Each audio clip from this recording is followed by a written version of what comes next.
तो हम लोग आज श्रीमद् भागवतम के 1.1.1 के डिस्कशन को आगे बढ़ा रहे हैं, जिसमें हम लोग आज चर्चा करेंगे भाग 2 यानी पहले अर्थ के इंट्रोडक्शन चक्रवर्ती पाद जो अर्थ है श्रीमद् भागवतम के प्रथम श्लोक पे, उसकी व्याख्या का उसका इंट्रोडक्शन कल दिया गया था। आज हम उसको शुरू करेंगे। आप लोगों को फाइल भेज दी गई है, रिवीजन फाइल, तो कृपया उसको देखिए, एक बार उसको हम देख लेते हैं। रिवीजन VCT मतलब विश्वनाथ चक्रवर्ती ठाकुर 1.1.1 पार्ट 1। उपादान कारण का अर्थ होता है जिससे कोई वस्तु बनती है। निमित्त कारण जिसकी मदद से वस्तु बनती है, इंस्ट्रूमेंटल कारण। कॉज कर्ता कारण होते हैं भगवान स्वयं, और उपादान कारण और निमित्त कारण भी भगवान ही है, क्योंकि ये सब भगवान की शक्ति है, ये भी समझना होगा। मैं उन भगवान का ध्यान कर रहा हूं जो अपनी काल शक्ति से प्रधान रूपी उपादान के द्वारा जगत की सृष्टि करते हैं। समझ में आ गई बात? ये बात समझ में आती है? भी अब और समझ में आएगी, टीका में कर देंगे। भगवान अपने प्रधान शक्ति पे जो कि उपादान है उसके ऊपर अपनी काल शक्ति के द्वारा शोभ करते हैं, जीवों को स्थापित करते हैं, फिर सृष्टि शुरू होती है। भगवान जब प्रकृति पर दृष्टिपात करते हैं तो जीव होते हैं और काल शक्ति होते हैं, मतलब उस दृष्टिपात में जीव होता है और काल शक्ति होती है। निमित्त कारण है काल शक्ति। वस्तु के पदार्थ आते हैं प्रधान से, तो प्रधान हुआ उपादान, और ये दोनों भगवान की शक्तियां हैं। सब समझ में आ रहा है बातें? कब पढ़ाया था ये सब बातें? कल पढ़ाया था ना? ठीक। शाम को या सुबह?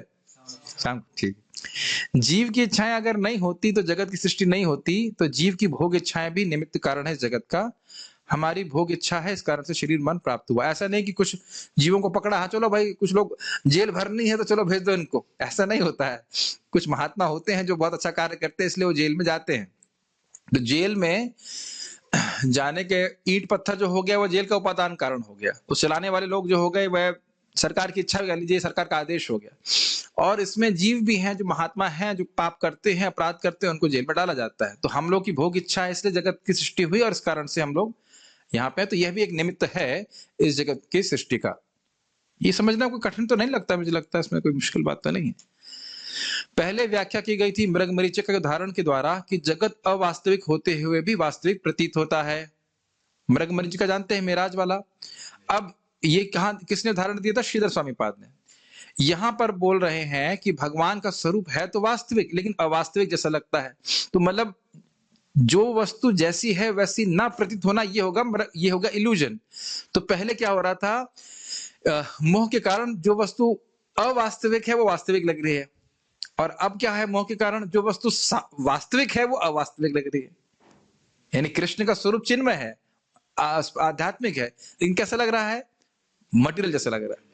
ये अर्थ यहाँ पे थोड़ा सा अलग लिया गया था। जगत परख नहीं होना चाहिए, वो कोई बात नहीं, वो समझ नहीं पाएंगे। जगत परख का मतलब होता है, परख को कैसे समझाएंगे? अब कुछ संस्कृत हिंदी के शब्द ऐसे ही समझाने चाहिए। परख मीन्स अगर जगत का अर्थ लिया जाए इस तरह से, जगत परक व्याख्या में जगत अवास्तविक है लेकिन सत्य जैसा लगता है। यहाँ पर माया के कारण भगवान का स्वरूप जो सच्चिदानंदमय है वह भौतिक जैसा लगता है, लेकिन यह समझना नहीं चाहिए कि माया भगवान से अधिक शक्तिशाली है। वो भगवान की इच्छा से ही माया, जो लोग भगवान को से विमुख हैं, उनके हृदय में इस प्रकार का मोह उत्पन्न करती है। ऐसा नहीं है कि बादल सूर्य को ढक लेता है, लेकिन बादल उन लोगों को ढकता है जो सूर्य बादलों के नीचे है। सूर्य को ढकता है, मतलब सूर्य के देखने की दृष्टि को ढकता है बादल, जो लोग बादल के नीचे हैं। जो बादल के ऊपर है उनको बादल नहीं ढक सकता, और सूर्य को नहीं ढक सकता। भगवान के संबंध में जो भ्रांति है कि भगवान कृष्ण का नाम रूप गुण लीला ये दिव्य नहीं है, इस कुतर्क को भगवान अपने दिव्य स्वरूप शक्ति से ही नष्ट कर देते हैं। समझ में आ रहा है बात? बहुत अच्छा पॉइंट याद रखा है कि धामना स्वेन सदा निरस्त कुहकम। ये जो कुहुक है कि भाई भगवान कृष्ण के जो नाम रूप इत्यादि है वो सब भौतिक हैं, इसको भगवान अपनी स्वरूप शक्ति से अपने भक्तों को प्रदर्शित कराते हैं। भक्तों को अनुभव होता है कि नाम में कितना सुख है, भगवान का नाम रूप गुण इत्यादि कितने चिन्मय हैं, और उनको सुनकर कितना सुख होता है। तो कोई शुद्ध भक्त नहीं मानेगा कि इनकी आज्ञाओं को, इनके तर्कों को बिल्कुल नहीं मानेगा। ऐसे समझिए, रसगुल्ला मीठा है कि कड़वा है? कोई इसमें तर्क कर सकता है? अब आप कह रहे हो बिल्कुल नहीं। लेकिन जिसको जॉइंडिस हो गया है उसको समझा सकते हैं कि रसगुल्ला मीठा होता है? हाँ, तो लेकिन फिर मतलब जितनी भी मीमांसा है वो तभी तक है जब तक व्यक्ति को साक्षात रसगुल्ले का स्वाद अनुभव नहीं हो रहा है। ये जितना जितना सब मीमांसा होती है ना, नाम नाम और नामी में भेद है, ये वो है नहीं है, जो कुछ लोग बोलते हैं अरे भाई राम राम करने से ना राम आएंगे, जैसे आम आम करने से आम नहीं आता, ये सब कुतर्क है। लेकिन जब भक्ति कर रहा है व्यक्ति, शास्त्र तो सुनता ही है, भक्ति करके खुद का जो अनुभव हो गया तो अब वो ना, कोई तुम बकवास कर रहे हो, फालतू बात बोल रहे हो, हम तुम्हारी बात नहीं सुनेंगे। हम जानते हैं भक्त को जो 3 लाख नाम जप करते हैं, मैंने सब कौतूहल पूछा, बहुत कुतूहलवश पूछा, प्रभु जी कैसे समझें कि भगवान का नाम भगवान से अभिन्न है? तो बड़ा केवल 2 शब्द बोले, बेशक। अब समझ में आया? बस इतना ही बोले, बेशक। बेशक मतलब बिना किसी संदेह के। अब वह अपने साक्षात्कार से बोल रहे हैं इस बात को। हम लोग को भी अनुभव थोड़ा थोड़ा तो होता है, नाम में सुख मिलता है तो लगता है कि भाई कोई अलग वस्तु है, लेकिन अब जो रोज 3 लाख नाम जप कर रहा है बिना किसी प्रसिद्धि के, इच्छा की, कुछ भी ऐसे नहीं, बिल्कुल अच्छे, बहुत अच्छे डिवोटी हैं, जानते हैं इनको। कभी कभी आते हैं यहाँ पे रामकृष्ण प्रभु इस्कॉन के डिवोटी, लेकिन वो भजन में ही अब्जॉर्व हो गए। मैं व्यक्तिगत रूप से देखा, वैसे एक जगह बैठ जाएंगे 6 घंटे तक बस हरि नाम करते रहते, दुनिया से कोई मतलब ही नहीं उनको। तो ऐसे बहुत अच्छे एडवांस डिवोटी, तो क्या बोला बेशक, मतलब आपको इनको अनुभूत भी हो गया। तो अपने भक्तों को इस प्रकार का अनुभव देख करके सभी को तर्क अपने संबंध में भगवान नष्ट करते हैं। धामना स्वेन सदा निरस्त हुकम सत्यम परम धीमहि। भगवान का स्वरूप अचिंत है, उनके माधुर्य का अनुभव अभक्त नहीं कर सकते। इसकी व्याख्या तो हम लोगों ने भी करी दी। चंडिस से व्यक्ति पीड़ित होता है वह मिठा नहीं अनुभव कर पाता। विश्वनाथ चक्रवर्ती ठाकुर एक महान गौड़ीय वैष्णव आचार्य हुए। श्रीला में श्री बड़ा होना चाहिए, कोई बात नहीं। श्रीला रूप गोस्वामी पाद ही स्वयं विश्वनाथ चक्रवर्ती ठाकुर जी के रूप में आए थे। तो मैं सोच रहा था कि मुझे एटलीस्ट विश्वनाथ चक्रवर्ती ठाकुर जी की कोई क्या कहते हैं, उनके चरणों में कोई प्रार्थना मुझे संस्कृत में नहीं पता है, लेकिन हम लोग श्रीला रूप गोस्वामी की प्रार्थना कर लेते हैं। तो वही अभी तक अगर किसी भक्त को पता हो जो श्रवण कर रहे हो तो जरूर मुझे भेज दीजिएगा, मैं जरूर बोलना चाहूंगा। इस उनका आश्रय लेना चाहेंगे, जब हम आश्रय तो ले ही रहे लेकिन व्यक्त भी करना चाहेंगे अगर आपको प्रार्थना पता हो विश्वनाथ चक्रवर्ती ठाकुर जी के संबंध में। जैसे आचार्यों की होती है ना, जरूर कोई ना कोई लिखा होगा, मुझे नहीं पता, लेकिन रूप गोस्वामी जी को प्रार्थना करना है तो वही व्यक्ति आए हैं, तो कोई हम भेद नहीं देख रहे। मेघ हैं श्रीमन चैतन्य महाप्रभु, अपनी कृपा सुधा की बारिश की, उससे नदी का निर्माण किया जिसमें भक्त आनंद ले रहे हैं, जैसे हाथी जल क्रीड़ा में आनंद लेते हैं। ठीक है, लेता है। कृष्ण श्याम वर्ण के हैं, लेकिन जब श्रीमन चैतन्य महाप्रभु के रूप में आए तो स्वर्णिम आभा से युक्त होकर आए, श्रीमती राधा रानी के भाव को लेकर आए, इसी कारण श्याम वर्ण से गौर वर्ण हो गए हैं। और फिर आगे दिया गया था, जिस प्रकार बादल काला होता है लेकिन विद्युत से चमक जाता है, उसी प्रकार से भगवान मेरा मन काला है, मेरा मन रूपी आकाश काला है, अंधकार से युक्त है, आप अपनी स्वर्णिम प्रकाश से इसको आलोकित कर दें ताकि मैं श्रीमद् भागवत के अर्थ का आस्वादन कर सकूं। बहुत सुंदर रूप से रिवाइजरी नोट्स बनाए, वेरी हैप्पी। श्रीमन महाप्रभु कहते हैं कि जब तक कोई व्यक्ति पागल नहीं होता कृष्ण प्रेम में तो वह भागवतम को नहीं समझ सकता। भक्त्या तो भागवता ग्राह्या न तो मेधया न तो टीकया। भगवान की भक्ति के द्वारा भागवत को ग्रहण किया जाता है, न बुद्धि से न काल्पनिक टीका से। तो टीका का मतलब था कि जो अपने मनगढ़ंत तरीके से टीका लिखते हैं उसको नहीं, लेकिन आचार्यों की टीका पढ़ करके हम समझ सकते हैं। प्रभुपाद जी का आगे आप देखे थे ना, एंड में तात्पर्य में लिखे थे कि जो गंभीर छात्र है उसी से पढ़ना चाहिए। और देखिए भगवान की असीमित कृपा है कि परम पूज्य भानु महाराज ने इसको संस्कृत से इंग्लिश में कर दिया है, और भक्तों का कृपा है कि कुछ हो रहा है तो हम लोग उसको इंग्लिश से हिंदी में करने का प्रयास भी कर रहे हैं, तो जो हिंदी भाषी लोग हैं वह भी इसको समझ सकेंगे। ये सब अर्थ भगवान भागवत के जगत के सामने आना चाहिए। मैं एक वक्त से बोल रहा था कि हम ऐसा प्रोडक्ट लॉन्च कर रहे हैं जो मार्केट में कोई नहीं प्रस्तुत किया है। आचार्यों की टीका लाइन बाय लाइन कोई पढ़ाया हुआ ऐसा कोई है नहीं, आपको कहीं नहीं मिलेंगे। तो भगवान से प्रार्थना है कि इस प्रोडक्ट को हम पूरा कर सकें। मतलब बुक फॉर्म में तो प्रभु महाराज जी किए ही हैं, लेकिन हम चाहेंगे कि उसको ऑडियो फॉर्म में भी सबके सामने कर सकें ताकि वो लोग आस्वादन कर सकें भागवत के अर्थों का। हम लोग क्या कर रहे हैं, हम तो खाली जो है उसको पढ़ दे रहे हैं बस, लेकिन बहुत अच्छा आपको लगेगा। भगवान के अलावा कोई दूसरा परम सत्य नहीं है, अद्वैत है वो। श्रीमद् भागवतम शाश्वत है। आध्यात्मिक जगत में भगवान के भक्त हमेशा से रह रहे हैं, अनादिकाल से रह रहे हैं, अनंत काल तक रहेंगे, और उनके बीच शाश्वत प्रेम का आदान प्रदान हो रहा है। मैं उन भगवान की शरण ले रहा हूं जो श्रीमद् भागवत के रूप में प्रस्तुत हुए हैं। ये चक्रवर्ती पाद जिस प्रकार से बोल रहे हैं, बड़ी नम्रता से श्रील विश्वनाथ चक्रवर्ती ठाकुर पूर्ववर्ती आचार्यों का आश्रय लेकर टीका लिख रहे हैं। इसमें हमने क्या सीखा था कि ये कभी नहीं सोचना चाहिए कि मैं पूर्ववर्ती आचार्यों से महान हो जाऊंगा, कुछ नए अर्थ ले लूं जो वो प्रकाशित नहीं कर पाए, कुछ ऐसा तो नहीं है, ऐसा नहीं बोलना चाहिए। जो भी अर्थ है उनके अनुगत्य में ही लिखा जाएगा। श्रीमद् भागवतम को इन 3 वस्तुओं से उपमा दी जा रही है। की होना चाहिए, कोई बात नहीं। आप लोग ग्रामेटिकल एरर्स को छोड़ दीजिएगा, सारग्राही हैं, अर्थ पकड़ लीजिएगा। भक्त ने बड़ी मेहनत करके उसे लिखा है, जल्दी जल्दी भी लिखा है, हो सकता है कुछ ग्रामेटिकल एरर हो जाए। कल्प वृक्ष क्योंकि सारी इच्छाओं को पूर्ण करने वाला है, धर्म अर्थ काम मोक्ष भगवत प्रेम सब श्रीमद् भागवतम दे सकता है। दीपक क्योंकि तमो के अंधकार में जो जीव है, तम के अंधकार में जीव है, उनके लिए अध्यात्म दीप का कार्य करता है। इसको समझते हैं अर्थ कि मेरा क्या धर्म है, भगवान कौन है, मुझे कैसे प्राप्ति करनी है, हम इसके संबंध में अंधकार में है, ये सब कुछ श्रीमद् भागवत में समझ में आ जाता है। सूर्य से कर रहे हैं क्योंकि जब भगवान कृष्ण अपने धाम को चले गए तो कलयुग से जिनकी दृष्टि नष्ट हो चुकी है उनके लिए पुराण सूर्य के समान है, जिससे वे धर्म के बारे में जान सकेंगे। उसके बाद 3 प्रकार के लोगों के लिए कहेंगे पूरी क्लास रिवीजन में हो जाएगी क्या? नहीं, अच्छा है, ये पढ़ लेंगे तो बैकअप रहेगा। जो लोग कल नहीं भी आ पाए तो आज समझ सकते हैं। 3 प्रकार के लोगों के लिए 3 प्रकार के शास्त्र बताए गए।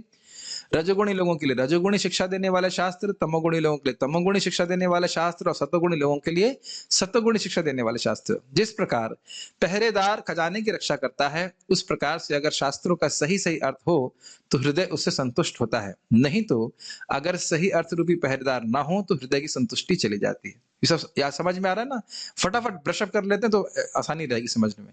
पहरेदार हैं शास्त्रों के सही अर्थ जो जीव को संतुष्टि प्रदान करने वाले हैं। पहरेदार सो गए मतलब सच्चा अर्थ बताने वाले लोग नहीं रहे और चोरों की तरह लोगों ने शास्त्रों का गलत अर्थ बताना शुरू कर दिया कि जीवन का उद्देश्य यही है कि कर्म कांड करो, यज्ञ करो, स्वर्ग की प्राप्ति करो और भोग इत्यादि करो। नारद जी व्यासदेव को बोल रहे हैं कि जीव नियम पालन नहीं करेंगे क्योंकि भोग के भाग को ग्रहण करेंगे, जैसे बकरे को यज्ञ के लिए नहीं अपनी इंद्रिय तृप्ति के लिए खाने के लिए काटना शुरू कर देंगे। सब याद आ रहा है? सब हम कल पढ़े थे। शास्त्रों का अर्थ लुप्त हुआ जैसे धर्म लुप्त होता है और भगवान अवतरित होते हैं जब धर्म लुप्त होता है। इसलिए शास्त्र का वह अर्थ जो जीव को सुखी करे वह लुप्त होने लगा। तो श्रीमद् भागवत रूपी पुराण जो भगवान से भिन्न है प्रकट हो गया ताकि सच्चे धर्म की स्थापना हो सके। I am very grateful the devotees doing this very nice revision. Almost like सारे पॉइंट्स जो हमने कल पढ़े थे 1 घंटे के, उन्हें फटाफट 5 मिनट में रिवाइज कर दिया और उनको भी इससे निश्चित रूप से लाभ हो रहा होगा, तो बहुत अच्छा लगा। अब हम लोग पढ़ते हैं।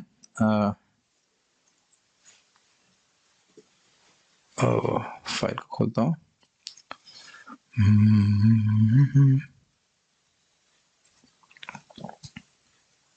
यस, सभी लोग के सामने श्लोक रख लीजिएगा। पहले श्लोक बोलते हैं, ओम नमो भगवते वासुदेवाय।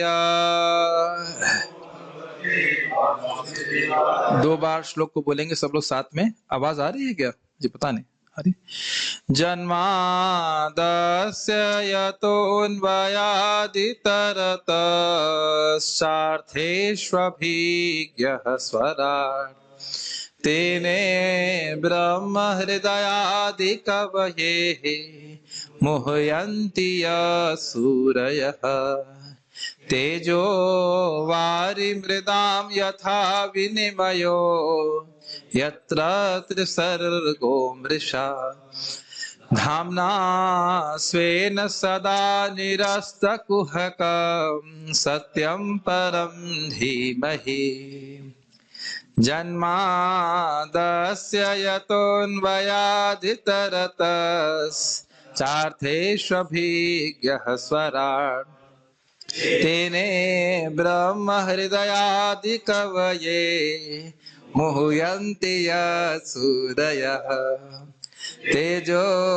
वारिमृदां यथा विनिमयो यत्र त्रिसर्गो मृषा धाम्ना स्वेन सदा निरस्तकुहकं सत्यं परं धीमहि।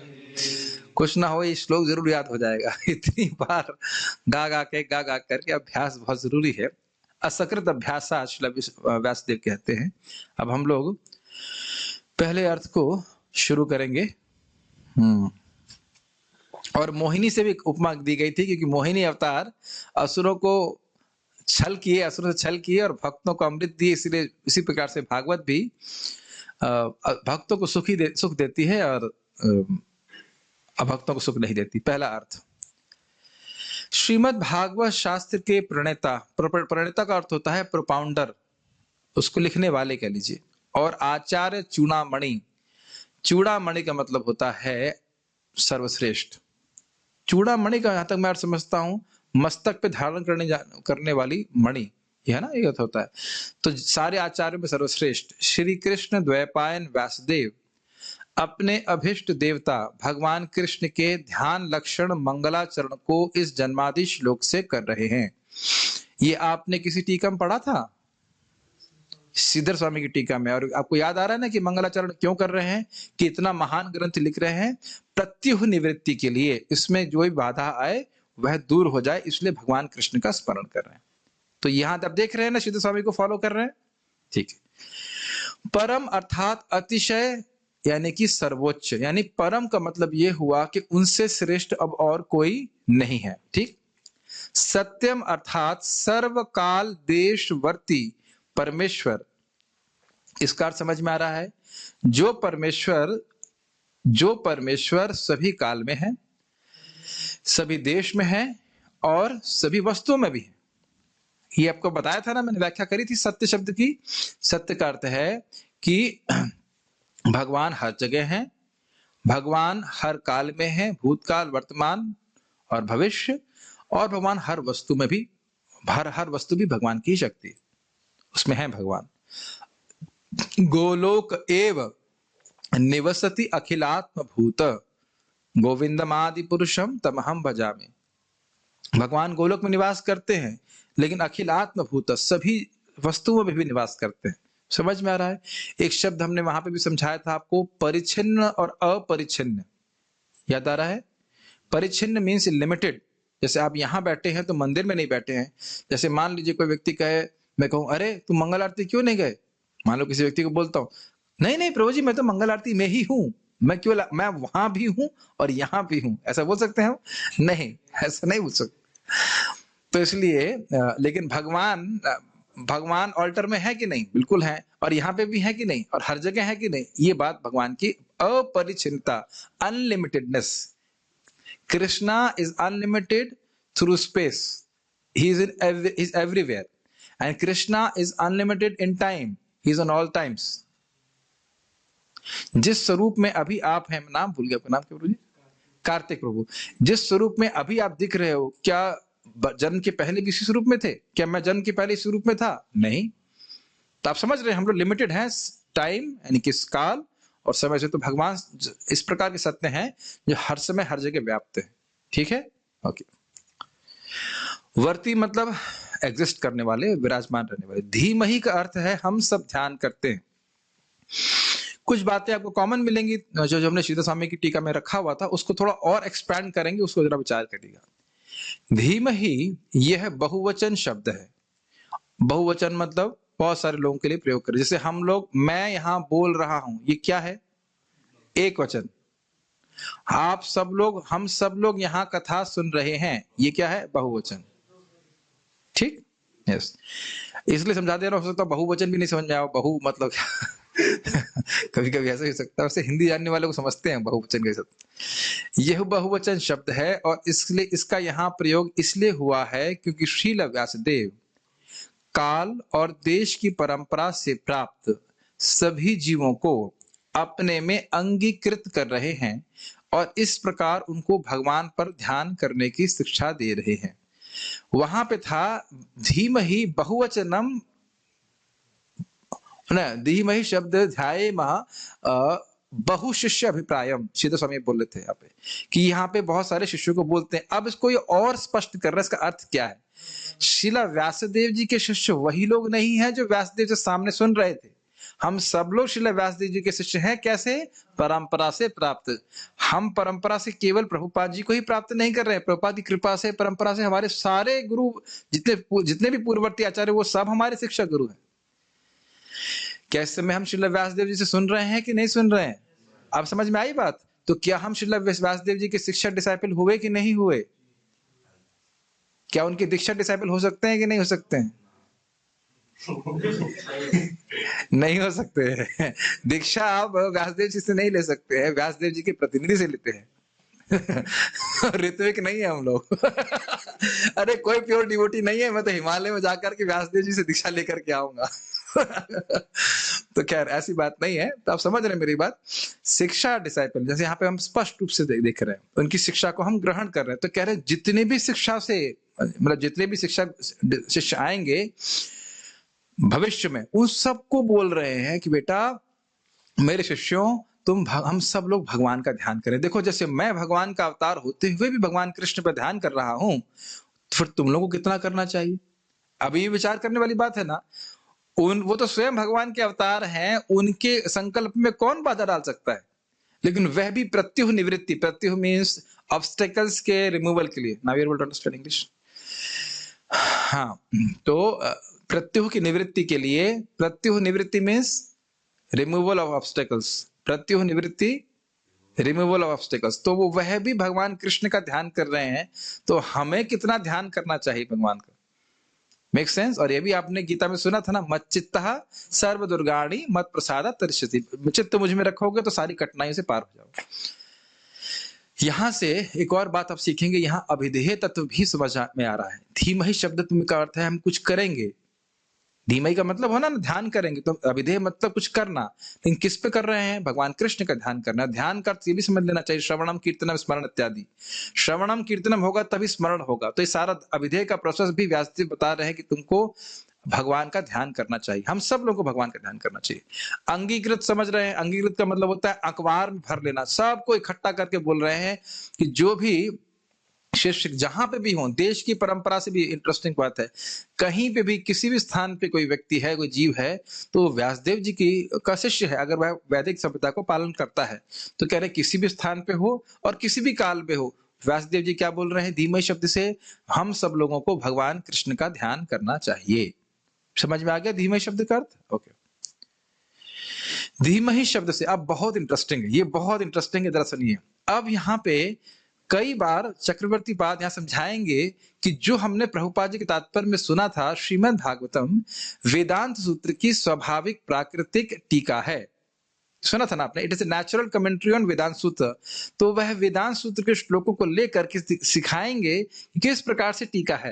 ये बहुत रोचक है, थोड़ा दिमाग लगाएंगे समझ में आ जाएगा। धीमहि शब्द से वेदांत सूत्र के अथातो ब्रह्म जिज्ञासा इंगित होता है, क्योंकि जिज्ञासा का फल ध्यान होता है। अब ये बहुत रुचिकर है, अगर आप थोड़ा ध्यान पूर्वक देखिए। देखिए आपके पास फोन नहीं है बात? अच्छा, इसमें देखिए, टीका में देखिए। अथा तो ब्रह्म जिज्ञासा का अर्थ है अथ, अब मैंने मानव जीवन प्राप्त किया है तो मुझे ब्रह्म की जिज्ञासा करनी चाहिए। पार्थ प्रभु मेरी चाबी दी थी ना आपको, वो कहाँ रखी है आपने? वो चाबी आप कल लिए थे ना, वो कहाँ गया? अब देखिए, मैंने जानबूझकर ये प्रश्न किया। जैसे ही हम कोई जिज्ञासा करते हैं, वो सोचने लगे कौन सी चाबी? आप समझ में आ गया? ये ड्रामा जानबूझ के किया गया था। आप समझ में आया? अच्छा चलो, अभी और समझ में नहीं आया तो सोचिए, कोई वस्तु खो जाती है, मान लो आपका 100 रुपए का नोट, बहुत महत्वपूर्ण वस्तु, 100 रुपए का नोट खो गया, 2000 रुपए का आजकल चल रहा है, नोट खो गया, तो जिज्ञासा रहती है ना, कहाँ गया कहाँ गया? कुछ और सोच पाते हैं? अच्छा, और नहीं समझ में आ रहा है? कभी हमें कोई आम खरीदने होते हैं, ठीक है, मानो आम का फल खरीदना है आपको, पके हुए आम, और सब्जी मार्केट में जाते हैं, तो आपकी ये जिज्ञासा रहती है कि आम का फल कहाँ है, तो हर सब्जी की दुकान पे आपको आम का फल ही दिखता है। ये अनुभव हुआ है कि नहीं हुआ है? तब देखिए कि जिज्ञासा जब रहती है तो मेडिटेशन अपने आप होता है।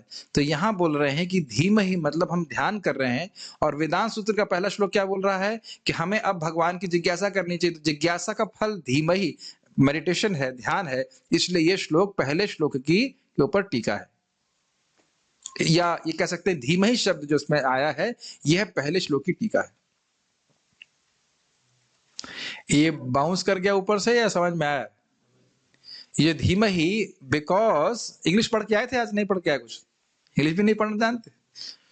You can open the book, the format of English, then you can understand probably. Meditation is the result of inquiry. So the first shloka of Vedanta Sutra says, let me inquire on the absolute truth. So because meditation is a result of inquiry, so the word dhimahi is a commentary on the word on the shloka dhatu brahma jigyasa. अब मैं English Hindi बुला के बोलूंगा तो class और लंबा हो जाएगा. समझ में आ रहा होगा, तेरी हिंदी मेरी समझ में आ रही होगी. जस्ट लाइक ओके, करुणामृत प्रभु फेमस हो गए, कहते हैं कौन है करुणामृत. लेकिन अगर मैंने कहूं कि कल आपको कुछ विशेष आइटम बनाना, लेट्स से थाई कड़ी बनानी है, अब तुरंत आपकी मन में आ जाएगा ना मैं कैसे बनाऊं, फिर क्या सोचेंगे, बनने वाली नहीं है, खाली बस हम बोल रहे हैं. तो हमारा मेडिटेशन शुरू हो जाएगा कि नहीं, कैसे बनाओ. चलो ये तो उनके बनाने वाले का मेडिटेशन हुआ. आपको मान लो सुन ले कल फीस्ट है, कल स्पेशल फीस्ट है, तो आप सोचेंगे कि क्या बना होगा, आज क्या बना होगा. इससे पहले कि भगवान खाए मैं ही खा लेता हूं, भोक्ताराम अहम, यज्ञ तपस्या मैं ही भोगी हूं अहम. क्या ये आप इतना जीवन में होते हुए देखते हैं परशुराम प्रभु की नहीं देखते. जिज्ञासा जब होती है तो हम ध्यान करते हैं कि नहीं करते. या हम भगवान की कोई ड्रेसिंग करता है तो विचार करें कि आज मुझे ड्रेसिंग करनी, क्या ड्रेसिंग करूं. तो जैसे आपने बोला क्या, तो उसके बाद चालू हो जाएगा ध्यान. क्या ये बात समझ में आ रही है? It's very simple to understand. तो ये इन्हें प्रमाणित किया, दिखा रहे हैं कि किस प्रकार से चक्रवर्ती बात समझा रहे हैं किस प्रकार से यह श्लोक वेदांत सूत्र के श्लोकों के ऊपर टीका है. उम्मीद है कि समझ में आया होगा. बस ये बहुत इजी है, अगर आप थोड़ा सा, मैंने बहुत सारे उदाहरण दे दिए, अब समझ में आता होगा. कहीं इसमें कुछ, जहां पे भी कुछ डाउट हो आप हाथ खड़ा करके मुझे पूछ लीजिए. इतनी समझ में आ रहा है, इतनी बात नहीं आ रही, ठीक है. भगवान के परम ऐश्वर्य को जन्मादि श्लोक से कह रहे हैं. हम उन भगवान का ध्यान कर रहे हैं जो इस जगत यानी अस्य के जन्मादि अर्थात जन्म, स्थिति और प्रलय के कारण है. अब देखिए, ये बात तो आप जानते थे, लेकिन इस लाइन को आपने शायद नहीं सोचा होगा. भगवान के परम ऐश्वर्य को जन्मादि श्लोक से कह रहे हैं, इसका अर्थ क्या है. परम ऐश्वर्य है भगवान का, यह जन्मादि शब्द से सूचित होता है, क्योंकि ये जगत कितना विशाल है. भगवान की नजर में कम है, हमारी नजर में असीमित ही है प्रैक्टिकली. आप सोचिए, आप बाहर जाकर फिर तारे देखिएगा, कितना विशाल है. और ये केवल एक ब्रह्मांड है, और ऐसे कितने ब्रह्मांड है, और ये सबसे छोटा ब्रह्मांड है. ये सबसे छोटा ब्रह्मांड है, और ऐसा एक ब्रह्मांड है, और ऐसे कितने कितने ब्रह्मांड हैं. और वह भगवान केवल अपनी श्वास प्रश्वास से उनका जन्म करते हैं. श्वास मतलब छोड़ना, मतलब जन्म, और प्रश्वास मतलब खींचना, ये हुआ ना. तो भगवान का ये सिंपल कपाल भाती प्राणायाम है, बस भगवान बड़े आराम से लेते हैं. तो ये भगवान का ऐश्वर्य हुआ कि नहीं. अच्छा, दूसरी बात, केवल संकल्प मात्र से जगत की सृष्टि कर रहे हैं, पालन कर रहे हैं और संहार भी करते हैं, तो ये भगवान का ऐश्वर्य हुआ कि नहीं. तो ये बातों ने और एक्स्ट्रा हमको यहाँ पे बताई कि जन्मादि शब्द से भगवान का ऐश्वर्य सूचित होता है. समझ में आ रहा है सबको, ठीक है. अब देखिए, हम डर सकते हैं कि टीका बड़ी कठिन है, कुछ भी है. अब ये बताइए, इसमें कुछ कठिनाई लग रही है समझने में. अब ये बताइए, अच्छा लग रहा है या आपको लग रहा है कि मतलब कहाँ फंस गए, अरे टीका ये वो टीका. हम तो बस टीका लगाते, काला टीका यहाँ पे नजर से बचने के लिए, और तो टीका जानते नहीं, लेकिन बहुत रुचिकर है. अब प्रश्न आ सकता है कि तब क्या आप काल का ध्यान कर रहे हैं जो ये सब करता है. वहां बोल रहे थे प्रधान का ध्यान कर रहे हैं, अब क्या कहते हैं, अच्छा आप बोलो जो जगत की सृष्टि करता है उसकी बात कर रहे हो, तो क्या काल का ध्यान कर रहे हैं. नहीं, भगवान ही इस जगत के कारण हैं, क्योंकि वे ही उपादान और निमित्त कारण हैं, और यह अन्वयात इतरतश्च शब्द से इंगित होता है. समझ में आ रहा है. उपादान कारण और निमित्त कारण. उपादान कारण था प्रधान और निमित्त कारण था काल. उपादान कारण का मतलब फिर से रिपीट कर दे रहा हूं, उपादान कारण मतलब जिससे वो कोई वस्तु बनी होती है, जैसे कि ये माइक लोहे से इत्यादि से बना हुआ है. और निमित्त कारण मतलब जिस इंस्ट्रूमेंट के द्वारा इसको बनाया गया है, ठीक है. जैसे सब्जी, पनीर की सब्जी में उपादान हो गया पनीर और टमाटर इत्यादि, और जो खुंटी और अग्नि वो सब जो है वो निमित्त कारण हो गए, उनके द्वारा वह पनीर की सब्जी बनती है. अब इससे अधिक हम नहीं समझा सकते. पनीर का एग्जाम्पल भी समझ में आता तो क्या किया जाएगा, है कि नहीं. आप रोज खाने पीने की बात करते हो तो हमारी जिज्ञासा वहीं चली जाती है, हमारा ध्यान धीमई, हम सब लोग पनीर सब्जी का ध्यान करें, ये तो आसान हो जाता है, लेकिन भगवान का ध्यान करना मुश्किल हो रहा है.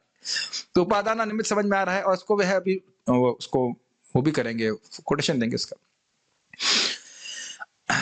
अन्वयात इतरतः, अन्वय और इसका विपरीत। देखिए इतर का मतलब होता है अलग, तो अन्वय मतलब अन्वय सीधा, और यहां बोल रहे हैं इतर का मतलब विपरीत। अन्वय मतलब प्लस और इतर का मतलब विपरीत मतलब नेगेटिव, उसका उल्टा का अर्थ हो सकता है अन्वय व्यतिरेक। व्यतिरेक मतलब अपोजिट। ये कार्य करना चाहिए, ये कार्य नहीं करना चाहिए। तो नहीं करना का मतलब हो गया व्यतिरेक, और अन्वय मतलब ये करना, सीधा सीधा अर्थ। जो कारण अन्वय और कार्य व्यतिरेक को इंगित करता है। भगवान जगत के संबंध में भगवान पृथ्वी के समान हैं, जो उपादान कारण के रूप में अपने कार्य घड़े में व्याप्त है, और घड़ा कार्य के रूप में अपने उपादान कारण पृथ्वी में है। तो अन्वय व्यतिरेक यह इंगित करता है कि भगवान इस जगत के उपादान कारण हैं। तो समझने का प्रयास कीजिए। अन्वयात इतरतश्च शब्द देख रहे हैं आप, तो उसमें अन्वय का अर्थ हुआ कि भगवान इस जगत के उपादान कारण हैं, प्रधान, और उस प्रधान से ही सारा जगत आता है, और जगत प्रधान का कार्य है। कार्य मतलब effect, cause is Pradhan and effect is this world, जो आप इस जगत को देख रहे हैं। तो अन्वय का अर्थ हो गया कारण, और इतर का अर्थ हो गया कार्य। कारण और कार्य समझ में आ रहा है कि नहीं आ रहा है? जैसे मैं कहूं कि मिट्टी है कारण और घड़े हैं कार्य। अब समझ में आ रहा है? Mitti is the cause and pots are the effect.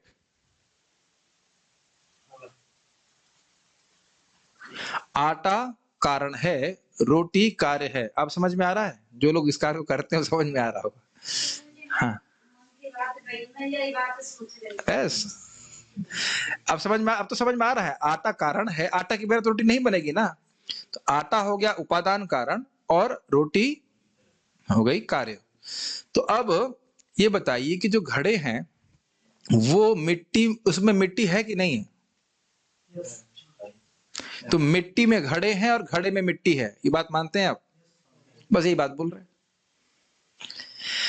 प्रधान के रूप में जो 3 गुण हैं वह जगत की हर वस्तु में व्याप्त है, और हर वस्तु इस भौतिक जगत में ही है, अपने कारण में, प्रधान में स्थित है, ऐसे कह सकते हैं। वो मुश्किल बात तो नहीं समझने में, या कुछ मुश्किल हो रहा है? इसमें कभी नहीं बोलना मुश्किल हो रहा, नहीं तो ये निरुत्साहित हो जाएंगे, पढ़ाएंगे नहीं। कोई मुश्किल बात? मिट्टी घड़े में है और घड़ा मिट्टी में है, ये समझ में आ रहा है? नहीं, ये भी समझ में नहीं आ रहा है। ये बताइए मिट्टी घड़े में है कि नहीं, और घड़ा कहाँ रखा रहता है? आकाश में, जमीन पे ही रहता है। तो वही बात है, बोल रहे हैं कि भगवान उपादान कारण के रूप में हर वस्तु में है, और हर वस्तु भगवान में है। बस इसमें कोई मुश्किल बात है ना। च शब्द से काल शक्ति इंगित होती है। अन्वय इतरतस च, तो अन्वय इतर समझ में आ गया, कार्य कारण, कारण कार्य, सॉरी। और उसके बाद च शब्द से इंगित होता है कि भगवान काल के रूप में निमित्त कारण भी है। जन्मादस्य यत अन्वय इतरतश्च, जब जगत के जन्म आदि की बात करेंगे तो उपादान कारण होगा कि नहीं? विजय प्रभु, उपादान कारण क्या होता है? उपादान कारण क्या होता है? वस्तु बनती है, ठीक। तो कोई भी इस जगत की सृष्टि होगी तो क्या उसमें उपादान कारण होना चाहिए, या उसके बिना काम चल जाएगा? होना चाहिए, समझ में आ गया। और जब कारण होगा तो कुछ कार्य भी होना चाहिए कि नहीं? भाई जगत दिखना चाहिए ना, कुछ हो रहा है, जन्म हो रहा है, स्थिति हो रही, पालन कुछ हो रहा है, तो यह भी होना चाहिए। और इसका निमित्त कारण होना चाहिए कि नहीं? निमित्त समझ रहे हैं? इंस्ट्रूमेंटल। जैसे अब चलिए माता जी, आटा था, तो बिना आपके हाथ लगाए आटा रोटी बन गई। तो निमित्त चाहिए, अग्नि चाहिए कि नहीं? अग्नि चाहिए, तवा चाहिए, तो उसके बिना रोटी बन जाएगी?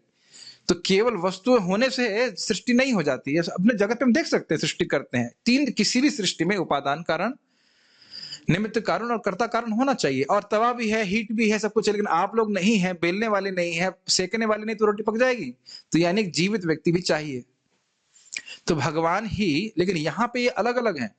मैं रोटी नहीं हूं, ये सॉरी, मैं आटा नहीं हूं, मैं अग्नि नहीं हूं, मैं केवल करता हूं। लेकिन भगवान ये तीनों वस्तु है, क्योंकि वो तीनों शक्ति भगवान की। अब समझ में आई बात? जो प्रधान है वो किसकी शक्ति है? आपके बाप की शक्ति है? यस, इतनी देर से समझ में नहीं आया बाप कौन है।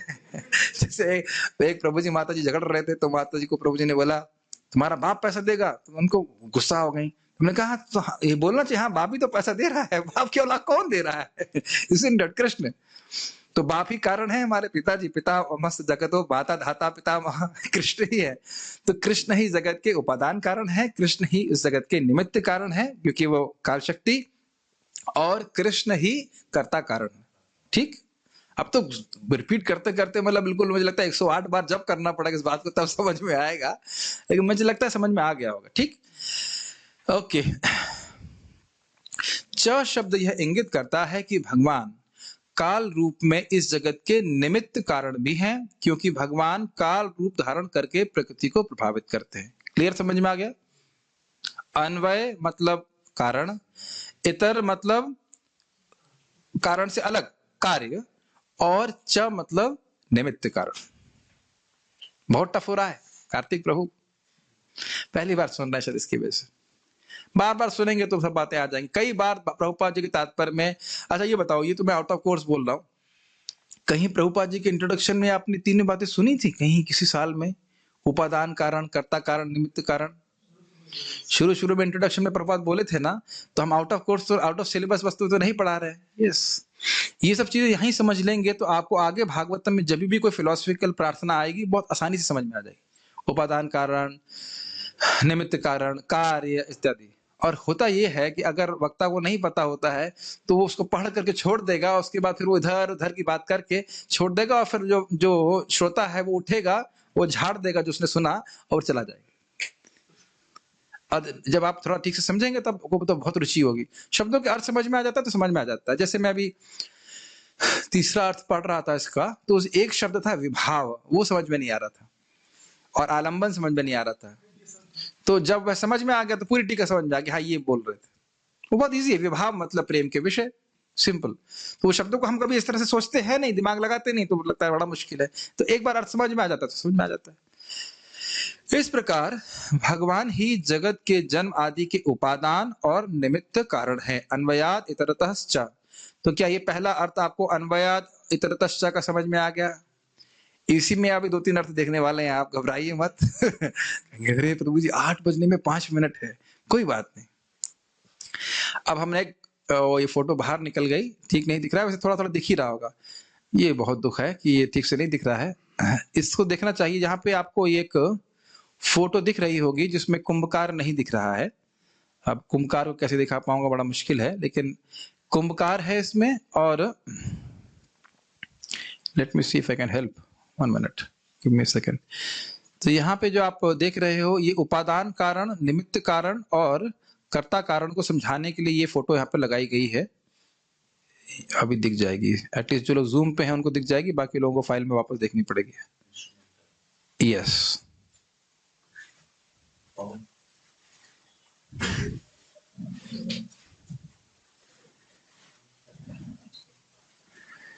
एक सेकंड दीजिए को।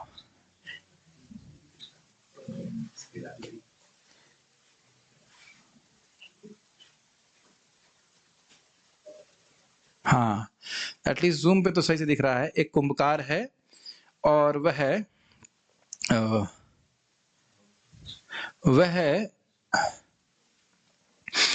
घड़े बना रहा है। जो उसका चाक है वो चाक है निमित्त कारण।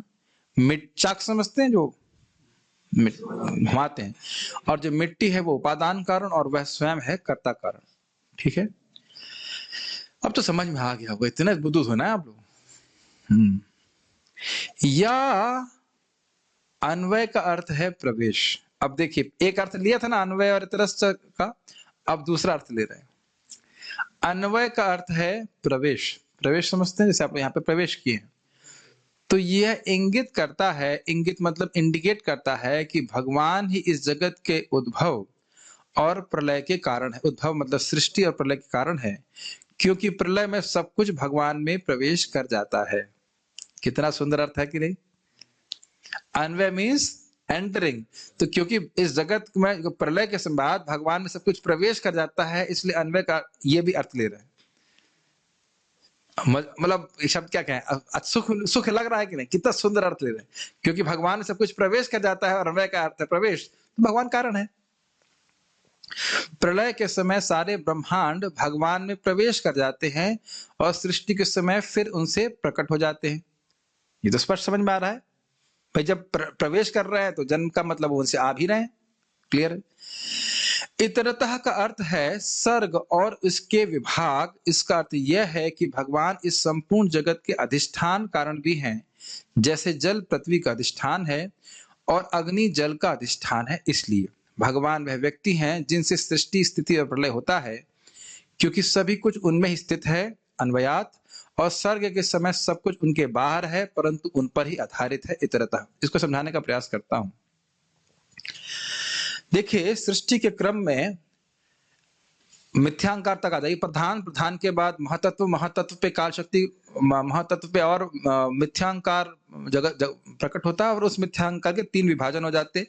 तो तमोगुणी अहंकार पे जब काल शक्ति कार्य करती है और तो वह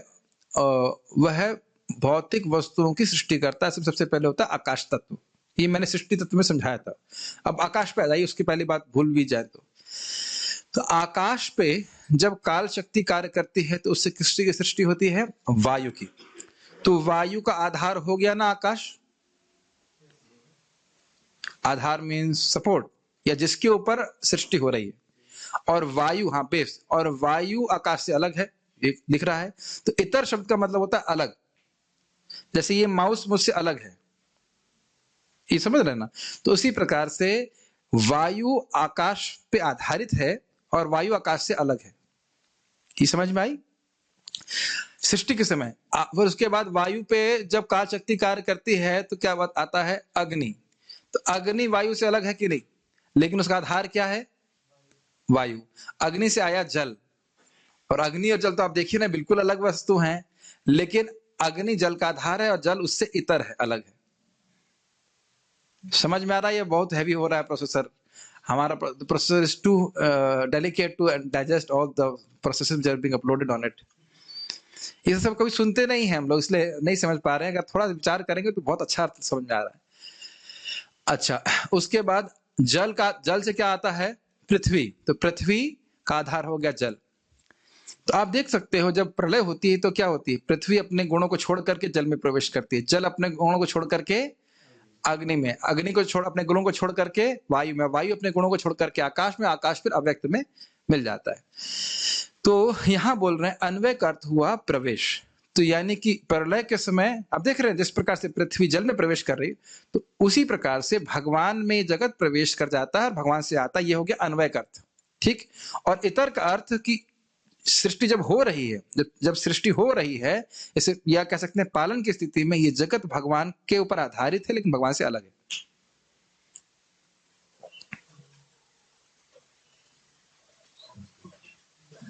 टू मच? प्रभु जी सर पे बाल तो ऐसे छिला लिए हमने, अब सर कैसे खुजाए, हम समझ नहीं आ रहा है क्या क्या भूल रहे हैं आप। लग तो रहा है कुछ हिंदी जैसा, आज नहीं समझ में आ रहा है, लेकिन अगर आप इसको दोबारा पढ़ेंगे, थोड़ा विचार करेंगे तो ये सब बातें बिल्कुल समझ में आने लग जाएंगी। थोड़ी सी मेहनत कीजिए, लेकिन इसी मेहनत के लिए हमारा मानव जीवन है। इससे पहले कि मैं आगे जाऊं, क्यों भाई जूम के डिवोटीज, आप लोगों को सबको समझ में आ रहा है ये सब? ओके। OHT, OHT मतलब होता है ओवर हेड ट्रांसमिशन। ऊपर से चला गया, क्या बोल रहे हैं। इतना बात विश्वास कर लेना कि ये जो प्रोफेशनल भागवत हो रही है ये बिल्कुल धोखा हो रहा है। हम लोग कितने अभी कहेंगे 7 दिन में, क्या मैं, आप बताइए, क्या पहला श्लोक भी समझा सकता हूं ठीक से? और कोई कहे कि हम 7 दिन में पूरी भागवत कर देंगे, तो इसलिए इसमें कोई दिक्कत नहीं है, ठीक है। कभी नहीं सोचना चाहिए कि हम लोग इस प्रकार से 7 दिन में भागवत करेंगे। भागवत सप्ताह नहीं, भागवत विवाह की बात कर रहे हैं। पूरा जीवन भागवतों को समर्पित हमने करना है, और थोड़ा थोड़ा करके समझेंगे। भाई जो आज आपने पढ़ा है, बच्चों को बोलते बेटा जो पढ़ के आते हो वो रिवाइज कर लेना, लेकिन जब खुद पे आती है तो हम ना रिवाइज कर रहे हैं। हम तो सब व्यासदेव जी के शिष्य हैं, सब ध्यान करते हैं, मंगल आरती के बाद जो जप करते हैं, यही तो प्रभु जी हम जब याद कर रहे हैं जो आपने तात्पर्य में पढ़ाया है, अन्वय तरस तो इससे पहले कि हम आगे जाएं, जरा सा हम रिवाइज कर लेते हैं। पहला जो अन्वय और इतर का अर्थ क्या था कि भगवान इस जगत के, अन्वय मतलब उपादान कारण है, और इतर मतलब वही उसके कार्य के रूप में है, और च मतलब वह काल शक्ति के रूप में निमित्त कारण है। ये यहां क्या सीखा? अन्वय का अर्थ है प्रवेश, और प्रवेश का पूरा जगत भगवान में प्रलय के बाद प्रवेश करता है और उसी के उनसे ही आता है, ये अर्थ हुआ अन्वय का। और इतर का मतलब हुआ सृष्टि में भगवान पे आधारित रहता है और लेकिन भगवान से अलग दिखता है। जैसे जल से अग्नि अलग, और जल अग्नि का आधार, अग्नि जल का आधार होती है। अब तो समझ में आ गया होगा, नहीं समझ में आया तो कोई बात नहीं, प्रसादम फिर भी मिलेगा, घबराओ मत। ठीक है, ठीक है, ये तो समझ में आ गया। अब तीसरा अर्थ, अरे प्रभु जी नहीं, रस्सी लाओ रस्सी लाओ। या तो इनको टांग देते या हम टांग जाते हैं। अरे भाई इतने अर्थ हम नहीं समझना चाहते हैं, लेकिन है बहुत रुचिकर।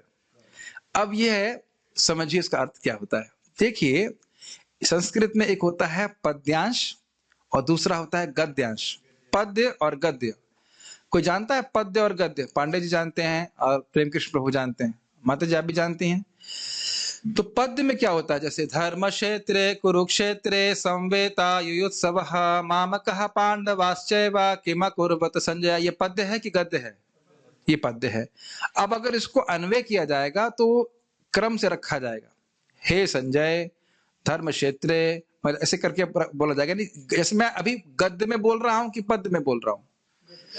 गद्य में। मेरे सेंटेंस एक क्रम में, लॉजिकल क्रम में चल रहे हैं, लेकिन कविता अलग तरह से होती। तो आप समझते हो अन्वय मतलब, मुझे याद है एक डिवोटी ने बहुत अच्छे से बताया था, शब्दों का तर्कपूर्ण क्रम, इसको अन्वय कहते हैं। क्या कहते हैं अन्वय को? शब्दों का तर्कपूर्ण क्रम। तो क्रम को आचार्य जी ने पकड़ लिया। अन्वय का मतलब क्रम, तो अब क्रम को पकड़ रहे हैं, इसलिए आप बोल रहे हैं या अन्वय का अर्थ होता है क्रम। आप समझ में आया कि अन्वय का अर्थ क्रम क्यों होता है? जैसे कविता में कोई शब्द आगे पीछे हो सकता है, लेकिन अन्वय में उसको सेट कर दिया जाता है ताकि वह उन शब्दों का तर्कपूर्ण क्रम हो जाए। अरे कुछ तो संस्कृत पढ़ लिए होते, 8वीं तक तो पढ़ लिए होते तो समझ में आता है कि नहीं? कोई नहीं पढ़ा है यहाँ पे 8वीं तक भी संस्कृत? नहीं भाई, 10वीं तक पढ़े हैं, स्कूल में थी नहीं।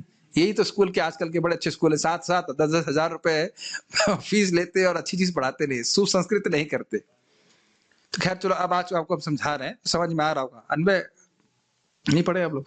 ठीक। तो खैर अब यहां समझ लो अन्वय का क्रम। क्रम मतलब एक वस्तु उसके बाद दूसरी वस्तु उसके बाद तीसरी वस्तु, ये तो समझ में आता है क्रम का अर्थ। ठीक है, तो फिर यह अर्थ होगा कि भगवान ही इस जगत के जन्म स्थिति और, ये थोड़ा मेरे वर्ड की वजह से प्रॉब्लम हो गई है, लेकिन वैसे कोई खास मुश्किल नहीं है। इस जगत के जन्म स्थिति और प्रलय आदि के क्रम हैं। क्रम मतलब सीक्वेंस है। भगवान सृष्टि के समय अंतिम कारण के रूप में प्रवेश करते हैं, स्थिति के समय कर्मों का फल देने वाले के रूप में प्रवेश करते हैं, करने वाले के रूप में भगवान अंतिम कारण के रूप में प्रवेश करते हैं, और प्रलय के समय रुद्र के रूप में प्रवेश करते हैं। रुद्र के रूप में विनाशकर्ता के रूप में, अंतिम कारण के रूप में भगवान इस जगत में प्रवेश करते हैं। ये कभी कभी वर्ड ऐसा प्रॉब्लम कर देता है, इसको मैं बहुत मुश्किल नहीं है, थोड़ा टाइपिंग एरर है, उसको मैं समझा देता हूं। देखिए,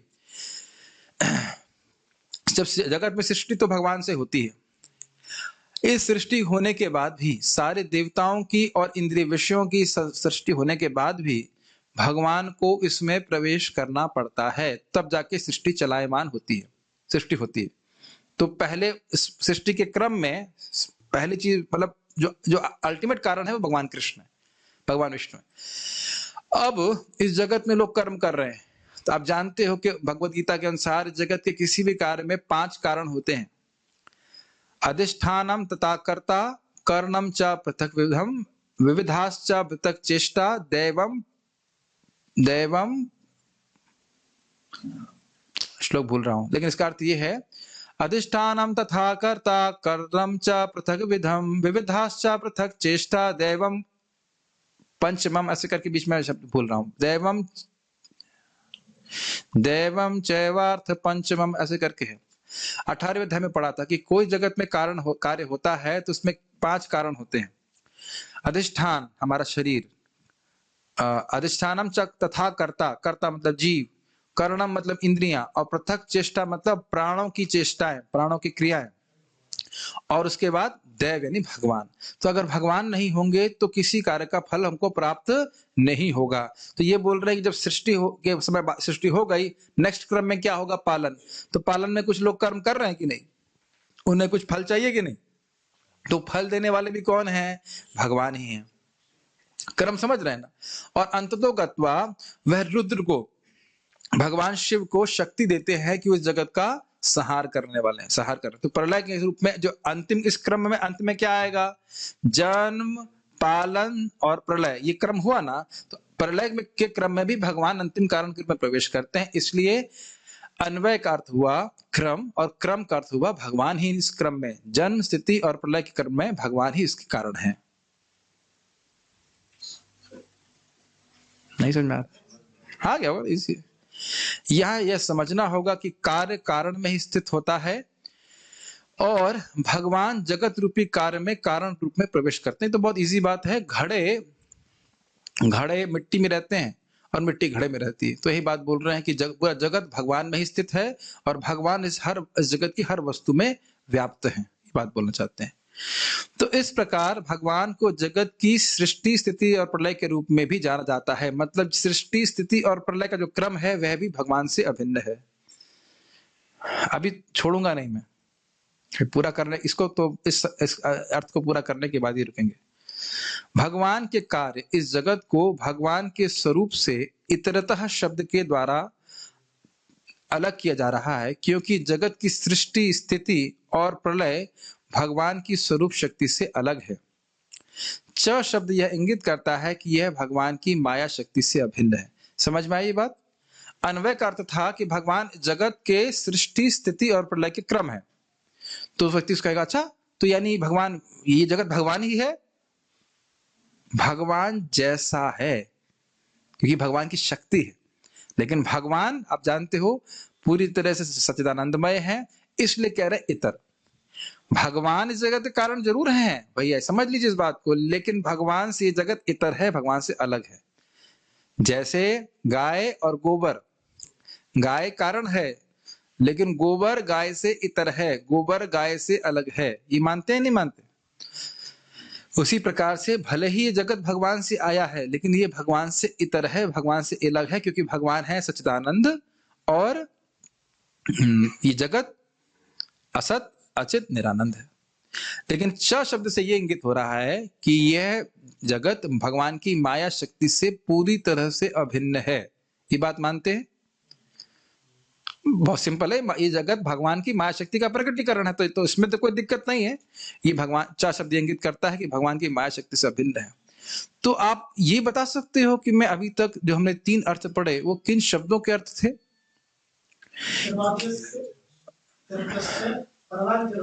अन्वयाद इतरतश्च, इन 3 शब्दों की व्याख्या हो रही है। इतना समझ में आ रहा है? अन्वय इतरतः च, इन 3 शब्दों की व्याख्या हो रही। इसी को कहा जाता है भागवता अर्थास्वादन, भागवता नाम अर्थ आस्वादनम। क्योंकि भागवता नाम का अर्थ ये होगा कि बहुवचन, बहुत सारे अर्थ हैं और उनका आस्वादन करने का प्रयास करना चाहिए। ऐसा मत सोचिएगा कि केवल इसमें तत्व सिद्धांत की ही बात हो रही है। आगे राधा कृष्ण परक व्याख्या भी होगी, कृष्ण परक व्याख्या होगी, और दोनों में ही रस है, दोनों में ही रस है। इसलिए अन्वयः इतरतः च का अर्थ होगा कि भगवान ही सृष्टिकर्ता, पालन करता और संहार करता है, क्योंकि वे जगत की सृष्टि, स्थिति और प्रलय की अवस्थाओं से अभिन्न है। परंतु ब्रह्मांड भगवान के स्वरूप से भिन्न है और यह जगत माया शक्ति से अभिन्न है। तो इस प्रकार इस श्लोक की पहली पंक्ति में वेदांत सूत्र के 2 सूत्र कहे गए हैं, जन्मादि अस्य और तत्तु समन्वयात्। नोट, श्रीमद् भागवत वेदांत सूत्र का नैसर्गिक भाष्य है और यह टीका से स्पष्ट हो रहा है। इसके आगे मैं कल पढ़ाऊंगा, लेकिन अभी तक इसको हमें थोड़ा समझ लेना चाहिए लास्ट में क्या बोल रहे हैं। यह तो आप लोगों को समझ में आ गया कि अन्वय इतरत का अर्थ क्या हो गया। उसके बाद ये बोल रहे हैं, पॉइंट समझना चाहिए। जो वेदांत सूत्र है उसके 2 श्लोक पहले के हैं, अथा तो ब्रह्म जिज्ञासा और जन्मादि अस्य यतः। तो अथा तो ब्रह्म जिज्ञासा, मैं जिज्ञासा क्यों करूंगा, सॉरी मैं जिज्ञासा करूंगा, तो उसकी व्याख्या हुई थी धीमहि शब्द से, कि धीमहि शब्द का अर्थ है जिज्ञासा का अर्थ होगा, जिज्ञासा का रिजल्ट होगा ध्यान। उसके बाद श्लोक आया जन्मादि अस्य यतः, मैं उसकी जिज्ञासा करूंगा जो इस जगत के जन्म आदि के कारण हैं। तो वह आप यहाँ पे श्लोक देख रहे हैं कि नहीं, जन्मादि अस्य के यतः कौन कारण है, भगवान कृष्ण जो परम सत्य हैं। तो इन दोनों श्लोकों की टीका यह पहला श्लोक है। और साथ साथ तत्व समन्वयात, समन्वयात मतलब सभी शास्त्रों का समन्वय, या समन्वय का मतलब होता है रिकंसिलिएशन, सबको बैठा करके देखा गया है कि यही अर्थशास्त्र कह रहे हैं कि भगवान इस जगत के कारण है। तो 1.1.1, 1.1.2 और 1.1.3 3 श्लोकों की टीका है पहले ही श्लोक में, यह प्रस्तुत कर रहे हैं। ठीक है, नैसर्गिक भाष्य है मतलब प्राकृतिक भाष्य है, स्वयं वेदांत सूत्र श्रील व्यासदेव जी ने लिखा और उसके ऊपर टीका करी श्रीमद् भागवतम के द्वारा। अभी अगर किसी का प्रश्न है तो मैं देख सकता हूँ, अदरवाइज कभी कभी प्रश्न पूछने में दिक्कत ये होती है कि ये भी समझ में नहीं आता कि क्या समझ में नहीं आया है। लेकिन मुझे लगता है कि परशुराम प्रभु कह रहा है कि पता नहीं परशुराम, ये वाला परशुराम कह रहा है महाभारत पे भी क्लास दीजिए। महाभारत मैंने पढ़ा नहीं है, कोई टीका नहीं। ठीक है, महाभारत ठीक है, समझ में आ रहा है और ठीक है। और बहुत मुश्किल है, हाँ कुछ लोग कह रहे हैं समझ आ रहा है, कोई कह रहा है मुश्किल है। अच्छा तो ठीक, बंद कर देते हैं, बंद कर रहे हैं, घबराइए मत, कल फिर शुरू करेंगे। ठीक है, ट्राइंग टू गेट, ओके, कोई प्रश्न नहीं आ रहा है, थोड़ा टफ है प्रभु जी। हाँ तो क्या आपको मैं पहले बोला था कि इजी है क्या, मैंने तो बोला नहीं कि इजी है। ओके ठीक है, कोई प्रश्न नहीं, क्या प्रश्न है, कोई प्रश्न नहीं है, तृप्त है सब लोग। तो हम लोग यहाँ पे क्या व्यासदेव वैकुंठ चले गए हैं? नहीं, अभी भी हैं। आप दीक्षा लेना चाहते तो ले चले जाओ हिमालय। जैसे क्या नाम है उनका, कौन से आचार्य हुए, मध्वाचार्य जी। मध्वाचार्य जी व्यासदेव जी के शिष्य हैं, तो हिमालय गए, जो गीता पे टीका लिखा, तो आप वो वहां चले गए थे, हिमालय गए, और उसके बाद उन्होंने उनको दिखाया, कहा बहुत अच्छा है। और उसके बाद अभी भी वो मध्वाचार्य जी उनसे शिक्षा ग्रहण कर रहे हैं। बात तो थोड़ी टॉपसी टर्वी हो रही है, लेकिन ये सही है। एक भक्त बोल रहे 50-50, तो कम से कम 50 तो आया, 50-50 भी समझ में आ रहा है तो कम से कम बहुत हो गया, isn't it? तो अब जो हमारे भक्त रिवाइज करा रहे हैं, वो उसको उनसे प्रार्थना है कि जल्दी से रिवीजन वाला भेज दीजिए, तो हम उसको पोस्ट कर लेंगे, तो ताकि एक बार कम से कम भक्त लोग रिवीजन के द्वारा पढ़ सकें। बहुत अच्छे पॉइंट्स हैं, टीका आप लोगों के सामने भेज दी गई है, हिंदी आप सब जानते हो, अगर सब पढ़ेंगे तो आपको जरूर समझ में आएगा। और जो नहीं समझ में आए वो आप अगले दिन पूछ सकते हैं, शुरुआत की क्लास की शुरुआत नहीं पूछ सकते हैं। ऐसा नहीं कि क्लास शुरू हो गई कहाँ पूछे क्या हो ना, या अन्यथा भी हमसे आप टेलीग्राम के द्वारा पूछ सकते हैं। तो यहाँ रुकते हैं, हम लोग पारायण करेंगे।